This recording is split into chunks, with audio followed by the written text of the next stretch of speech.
Hello everyone. This is Tobi from the Phuket Meditation Center, and you're listening to the Dharana Meditation Podcast. Let's sit together, calm the busy mind, and explore topics concerning character development, meditative training, and deeper self-knowledge.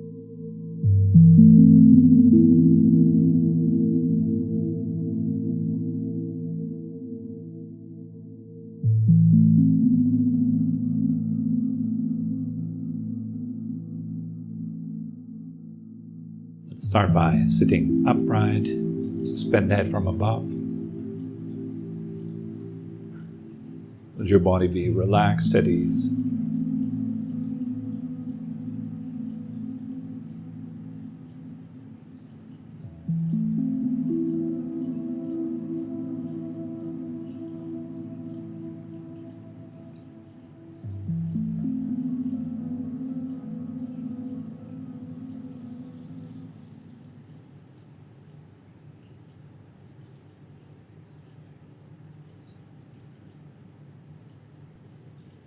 Breathing comfortably.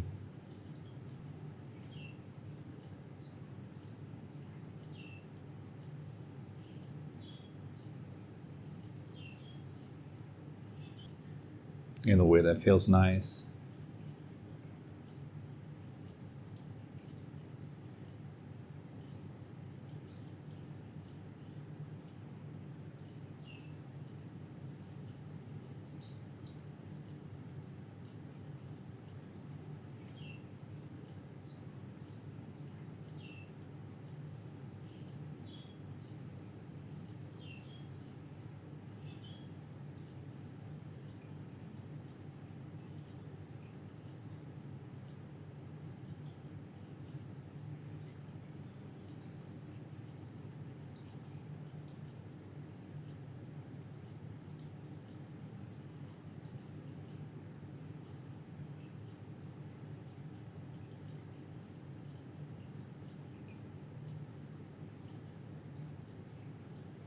Give this moment and everything in it space to be.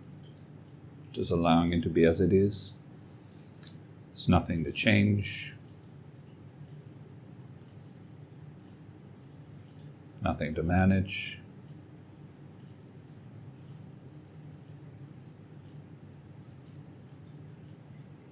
We just sit with the way it is.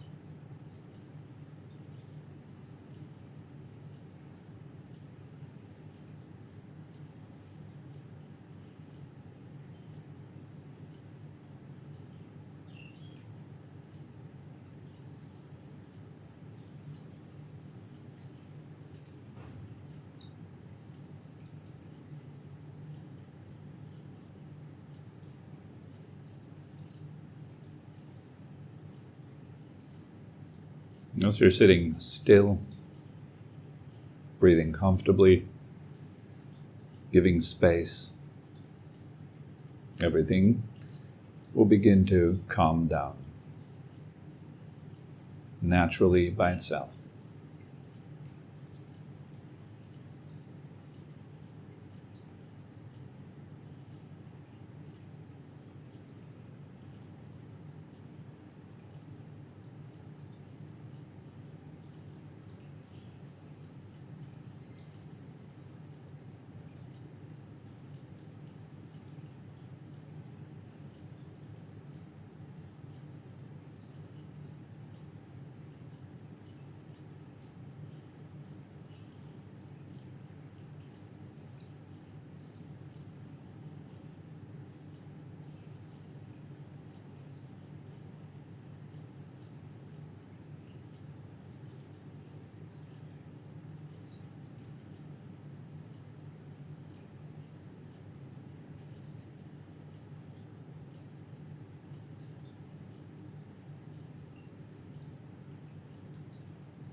As you're breathing in, the body fills up with awareness, feeling your body. And as you're breathing out, notice how everything softens and calms down.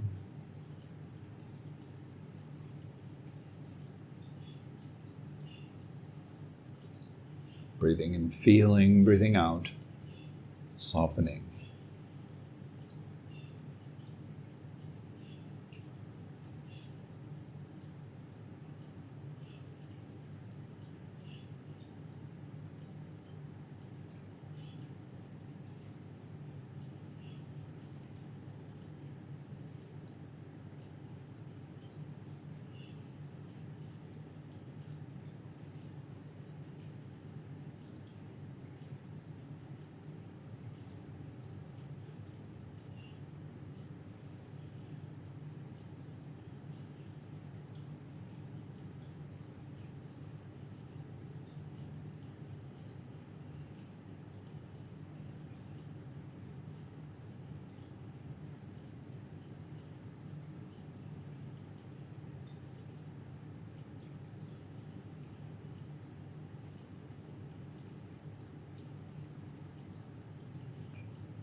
Each time when you exhale, it's like your body is melting, it's dissolving,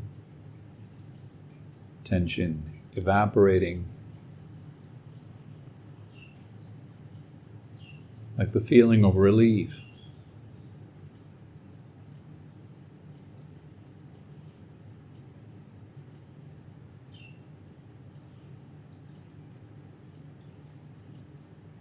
The feeling of surrender, of letting go, just like when you fall asleep.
Really bringing your body and your mind together. Enjoying the sense of releasing or letting go.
We enter the second stage by recognizing that we are quite present.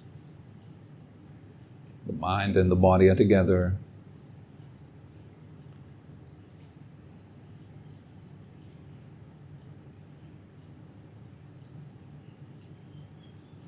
Aware of what is, not dwelling on the past or the future.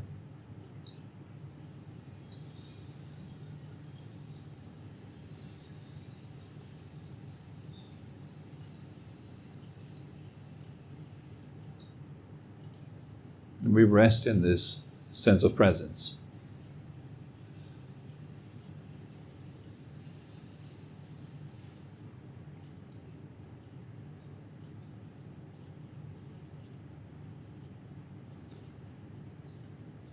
Cultivating alertness, which means knowing where the attention is right now, or knowing what is happening while it is happening in real time.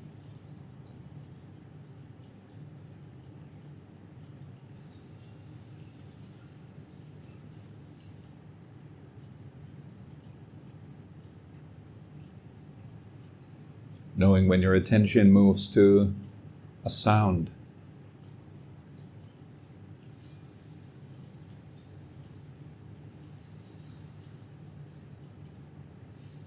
When it moves to a sensation, a feeling.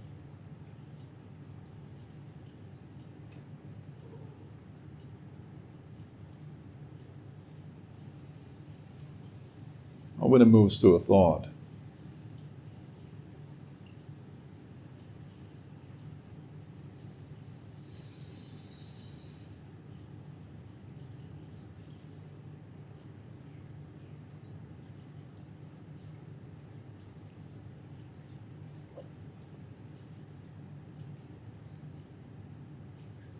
Feeling, hearing, thinking. Where is my attention right now?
The challenge here is to keep up with the movement of your attention, which is pretty fast. It goes from sound to sound,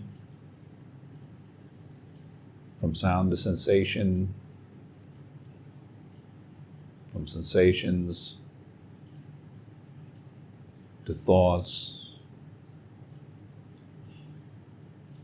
from thought to thought, back to sound, back to feeling. Moving all the time.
Nothing to do other than to know, to be aware, attentive.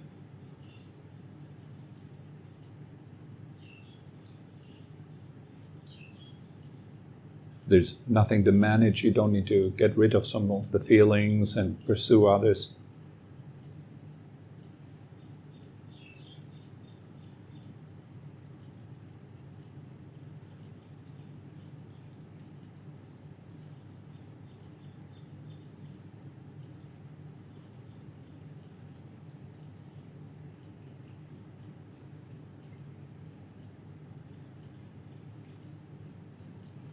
The point is in knowing what is, and knowing it just as it is.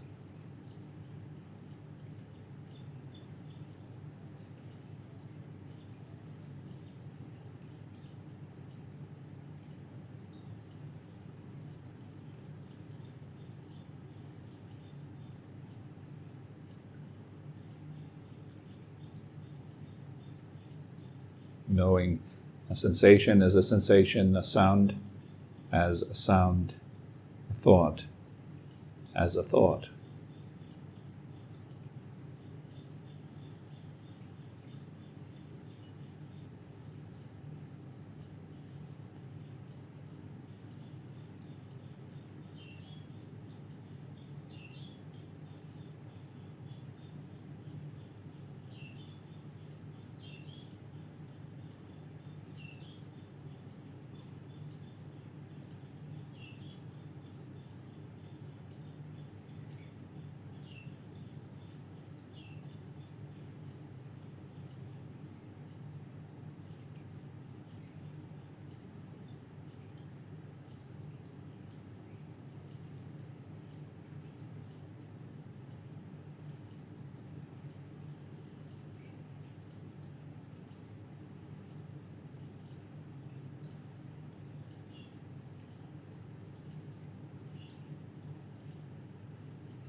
And once you are able to be with your experience real time, and this deepens, the story-making mind, the narrative, the talking mind will come to an end. And there will be simply just experiences arising and passing within silence, the silence of your presence. You become like a mirror, reflecting what's in front of it without adding any story, any judgments. Simply just reflecting what is.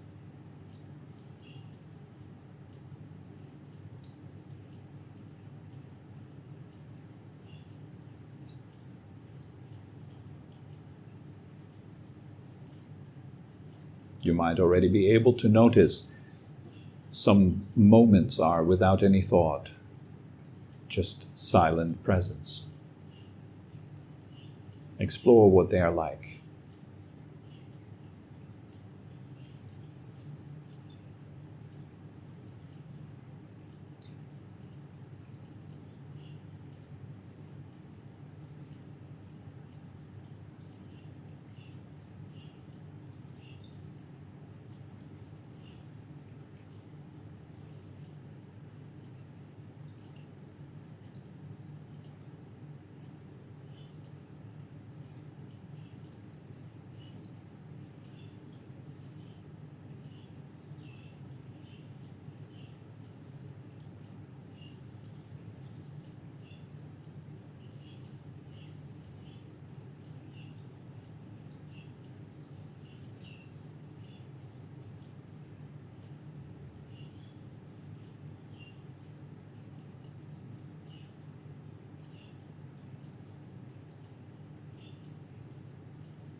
While resting in this silence, you can gradually come back. Open your eyes, gently stretch a bit.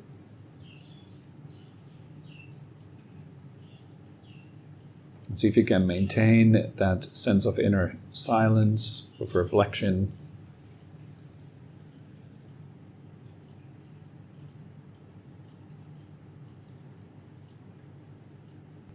Good morning, everyone. And today, I've received a question a couple of days ago. One of our listeners asking to discuss the subject of visualization a little bit. So here we go.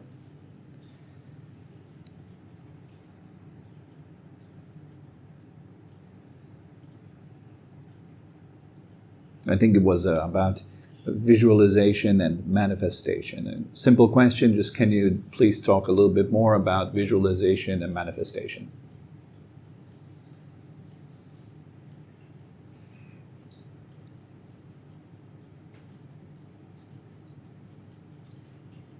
All right, maybe we start with just looking at the structure of this path and the purpose of this path. As most of you know, the purpose of this path is to transcend suffering. It's to go beyond stress and suffering for good, to become incapable of stress, suffering. Now, in order to attain that, there's basically three facets of the path that we cultivate. The first one being the facet of morality or restraint. That has to do a lot with our behavior, with our tendencies, with our habits, our lifestyle. So on, the idea here is to make it suitable for going deeper. And going deeper is achieved with meditation, which is the second pillar, meaning to descend into silence. Become absolutely still, let your mind become unwavering. And the third quality that we cultivate, develop, is quality of wisdom, insight, clear seeing, a clear comprehension of the reality of yourself, the existence, this world, for the sake of overcoming the two main causes of suffering, which is ignorance and craving. So that, in short, is the path.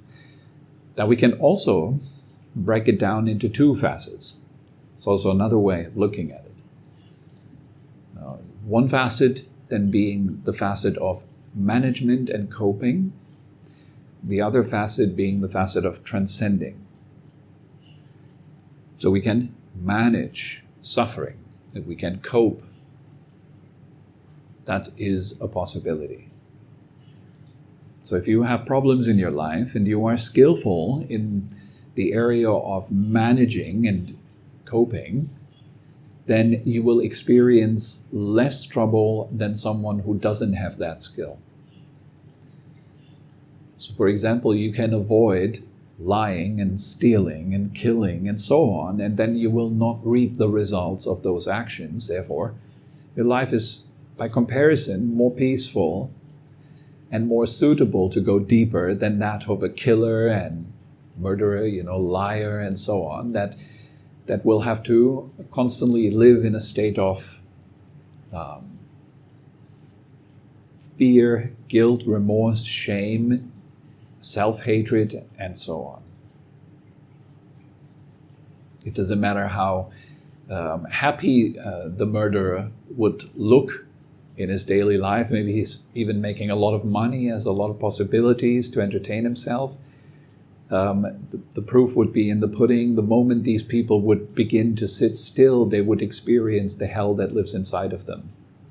The distance from their own soul would be experienced as like tremendous guilt and shame, a repulsion to be still within myself. I can't just sit down and enjoy my presence because I have contempt for myself.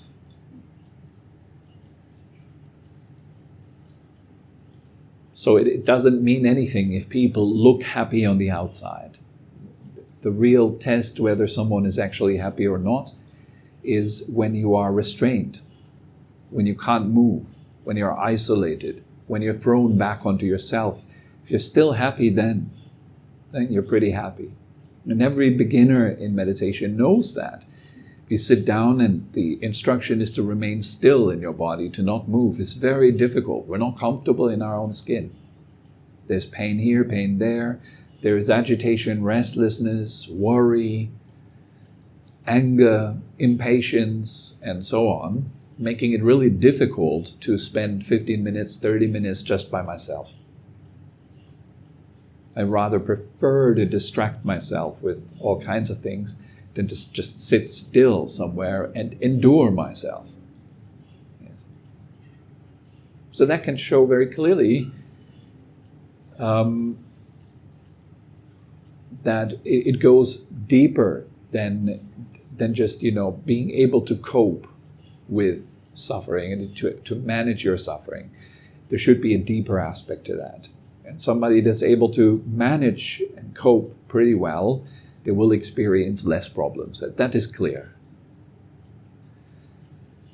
Somebody with good ethics, good morality, somebody that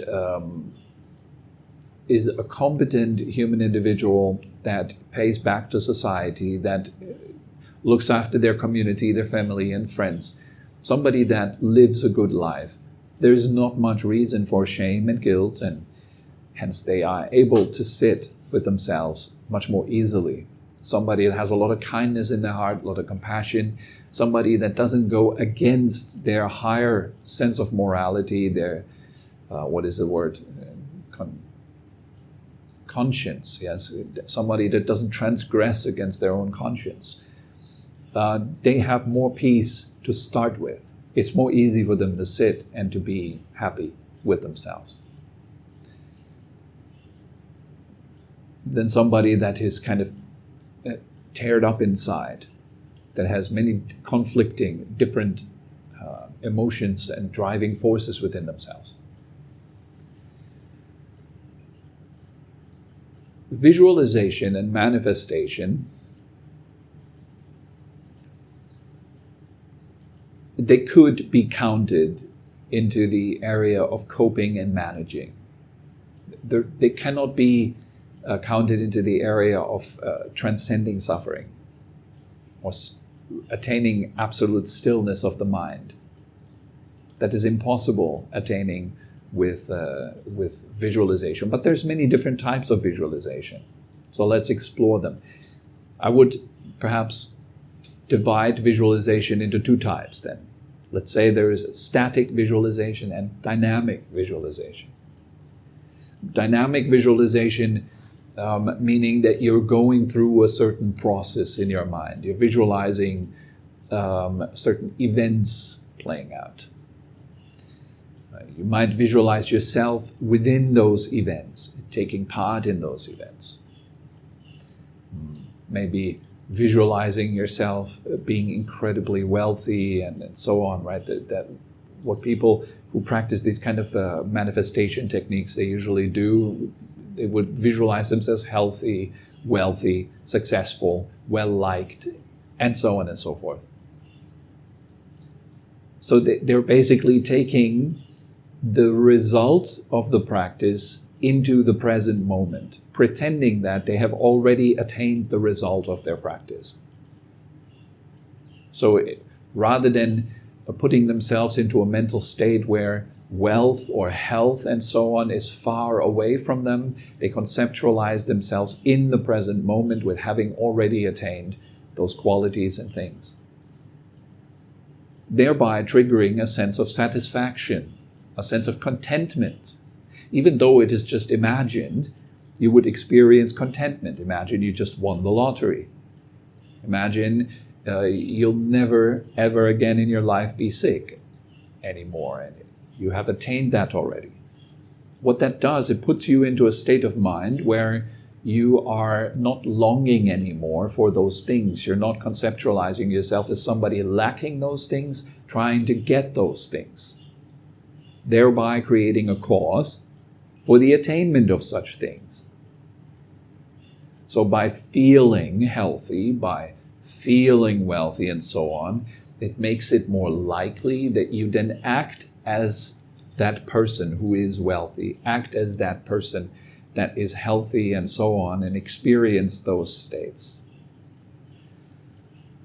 So that is basically how I think most people who do this kind of manifestation stuff, they use that.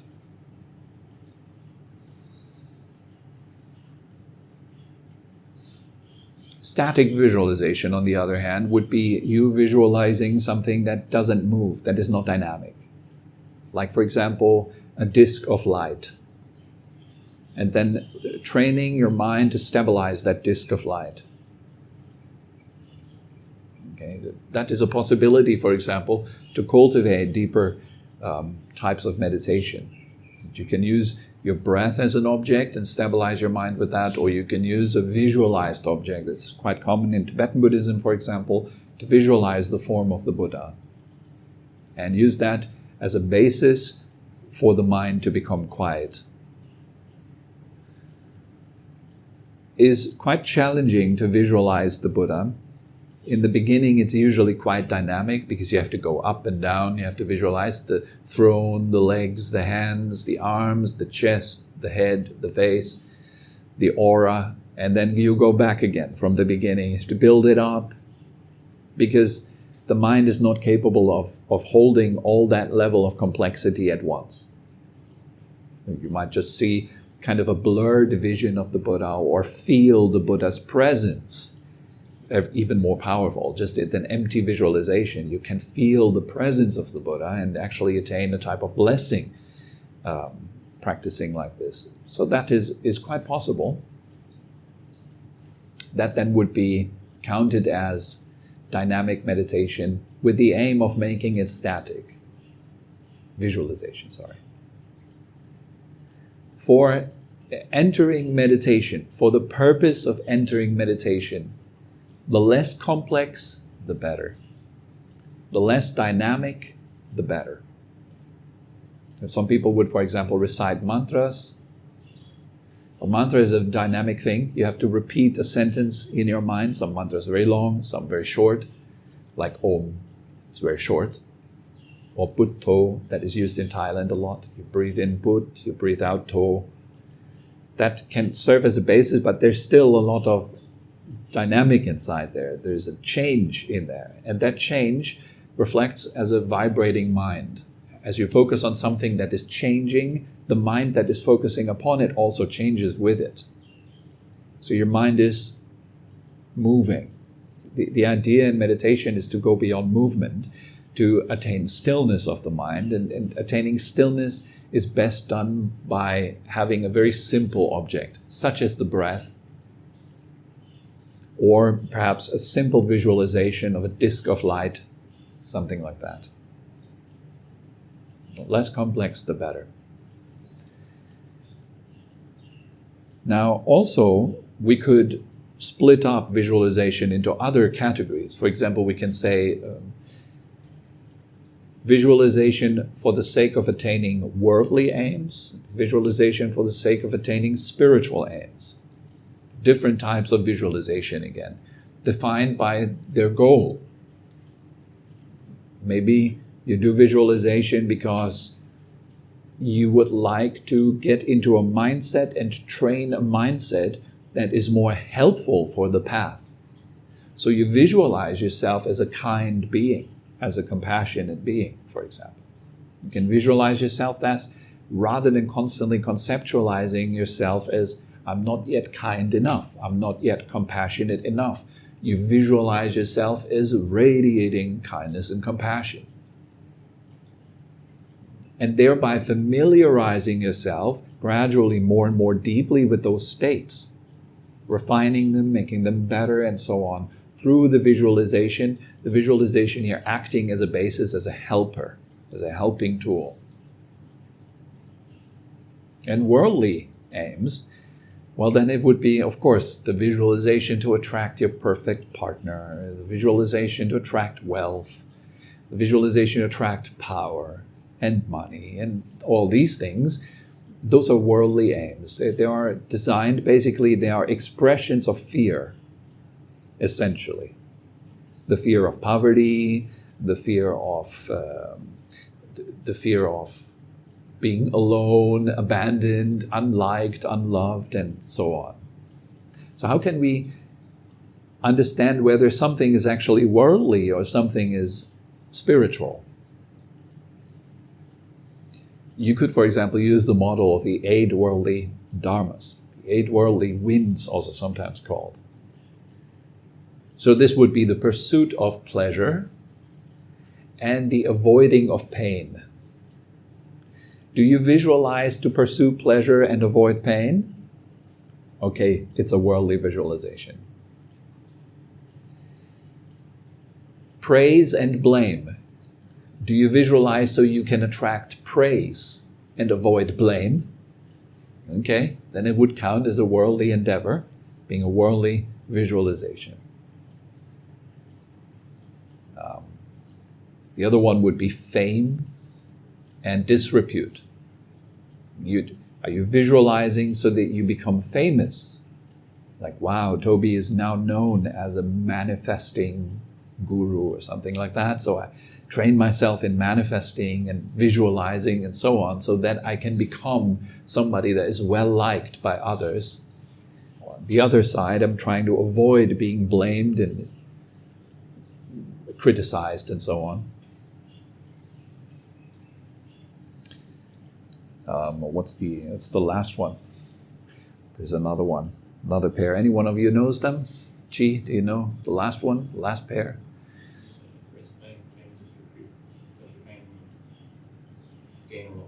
Gain and loss. There you go, thanks. Gain and loss.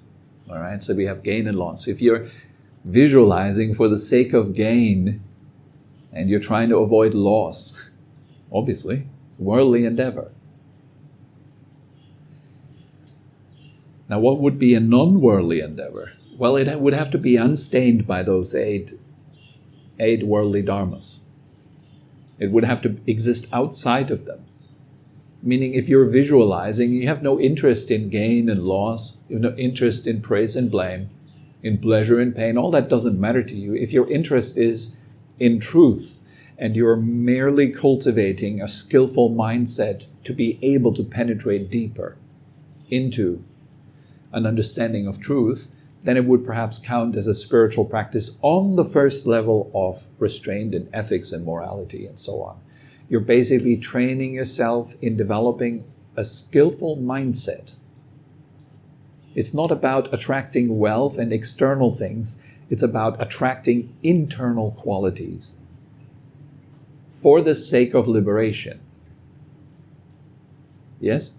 I would count that type of visualization as the only one that we would practice here. And even that, I'm usually not talking much about it. I'm not discussing it much because I think people think way too much already. And it doesn't serve to add even more complexity and even more thoughts. I think most people would actually benefit from getting out of their heads more. You have a different crowd maybe, if it's a lot of Thai people who are much more easily comfortable in their bodies usually. They can just sit peacefully and attain stillness rather fast compared to most Western minds. Then it would be a different instruction perhaps. But for us, so most people who are listening to this and are coming here or practicing together here, we're way too much in our heads already. So it doesn't help to bring more imagination and fabrication into our practice. Less is better. So there is a benefit to visualization. A benefit would be to put your mind into a wholesome state, suitable for the path. And that's about it. If your visualization and your manifestation does that, good. That's fantastic. Because we're thinking the whole day long anyways already. Basically, we're visualizing already all the time anyways. We're visualizing ourselves as failures, other people as good or bad. The world is such and such. So we're busy visualizing most of the time already anyways. Might as well do that in a better way. That would be an argument that I can live with. I'll say, well, if you want to conceptualize yourself and the world in certain ways, might as well do that in a good way. Like, conceptualize yourself as kind. Conceptualize others as friends, brothers, sisters. Think of others as beings that suffer just like I do. How wonderful would it be if we could all be free from suffering? Train yourself in seeing yourself as capable walking the path, rather than constantly visualizing yourself as, as the doubting Thomas or something. Like, oh, will it work out? Can I do it?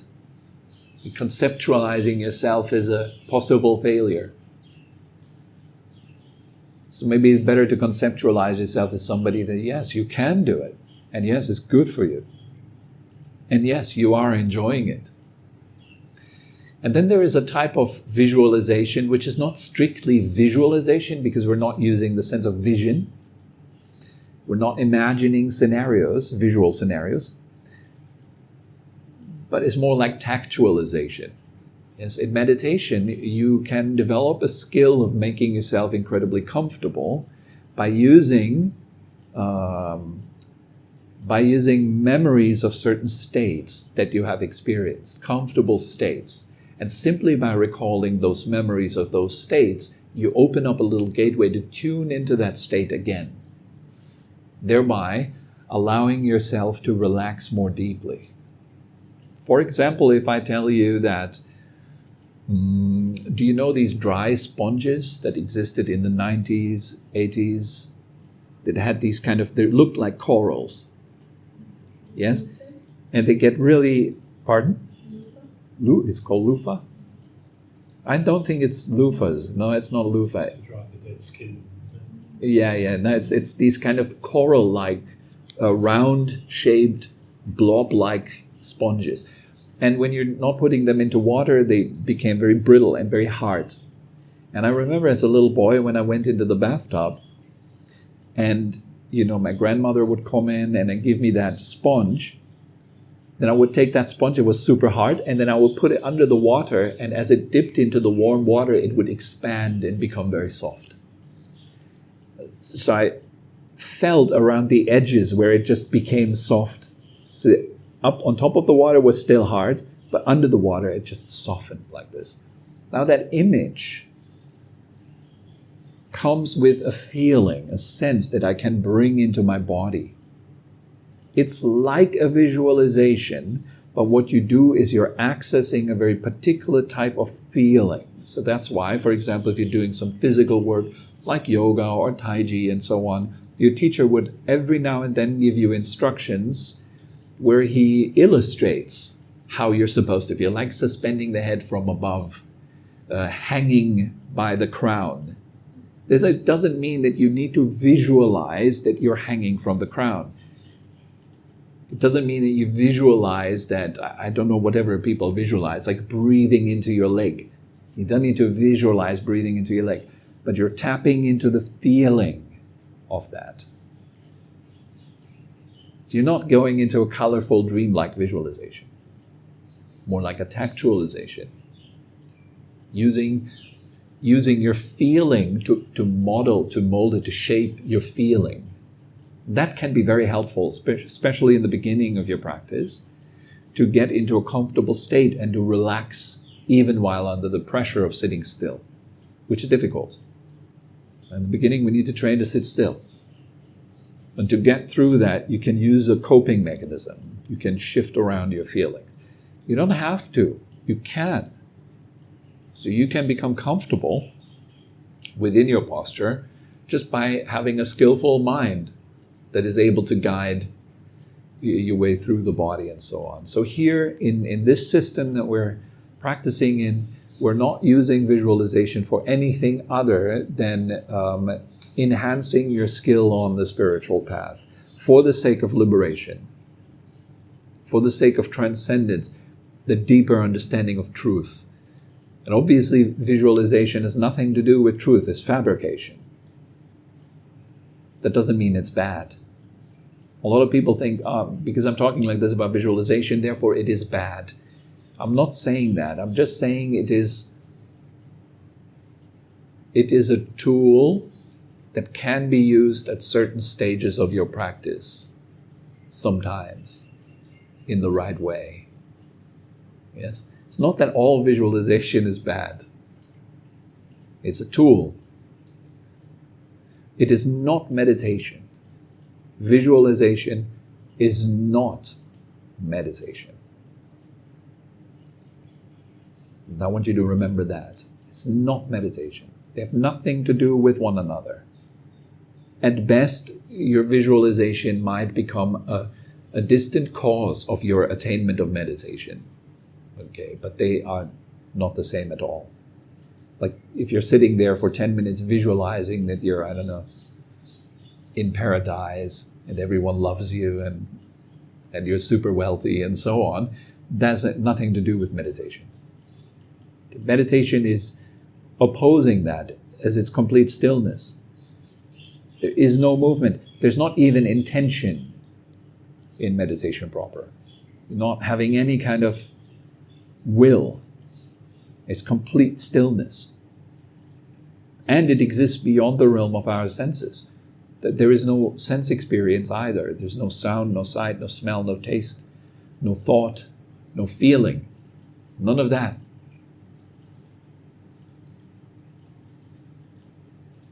So they're quite different. But I do recommend most people who come here don't go too much into fabricating and thinking. There's great danger as well to people who are practicing with visualization, and I have to mention that as well. There's a danger to that. People become extremely delusional, very easy, and particularly those spiritual practitioners who are doing a lot of visualization are usually the most wacky ones. They're losing the ground on which they're standing. At some point, if you're really good at visualization, you might end up not being able to tell the difference between reality and your visualization. You're turning into somebody that is extremely confused. So that is not uncommon. It happens a lot in some of the monasteries. It happens a lot where people do more intensive practice. And then especially if you're doing like reality-based visualizations and so on, those should be really enjoyed with care and perhaps only under the guidance of a very qualified master that knows what they're doing and so on and so forth. But just visualizing stuff, I think it's more an aspect of delusion than it is an aspect of discovering what is true. The difference is if I'm visualizing and I'm really identified with my visualization, I'm really diving into it, I'm experiencing it like it is real, then in that moment I am deluding myself because what I'm experiencing in my mind is not what I'm experiencing in my body. I'm tricking my body to be in a situation in which it is not. All right? So with that creates a split. My mind is over here, deeply involved in a daydream, while my body is over there, just sitting in a room. So a lot of people visualize because they're also escaping their reality, that they are not comfortable with who they are. So they try to use this tool to add on a lot of things to themselves because they're deeply uncomfortable with who they are. They can't stand their own dryness. So they need to keep adding water. Imagine, like in their imagination, they keep adding water to themselves because they feel so dry. They don't like themselves the way they are. They don't like their lives the way they are. So that's why I said visualization often being an expression of fear or an expression of suffering. I'm trying to overcome suffering in some way by using my imagination. So at best, you're managing and coping. And at worst, you're deluding yourself in such a fantastical way that you can't interact with other people anymore. You become a case for a mental hospital.